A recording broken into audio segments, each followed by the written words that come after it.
شمالی کشمیر کے ضلع بارامولہ کے علاقے شیری میں کل رات تیز آندھی اور شدید ہواؤں نے کافی تباہی مچائی۔ شدید ہواؤں کی وجہ سے ایک رہائشی مکان مکمل طور پر تباہ ہو گیا، جس کے بعد علاقے میں خوف و ہراس پھیل گیا۔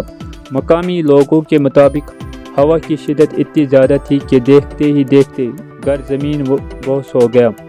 واقعہ کے فوراً بعد آس پاس کے لوگ جائے واقعہ پر جمع ہو گئے اور نقصان کا جائزہ لیا گیا۔ خوش قسمتی سے اسی حادثے میں کسی جانی نقصان کی اطلاع موصول نہیں ہوئی، تاہم مالی نقصان کافی زیادہ بتایا جا رہا ہے۔ یہ تصویر شیری بارامولہ کی ہے، جہاں کل رات تیز ہواؤں نے لوگوں میں خوف پیدا کر دیا۔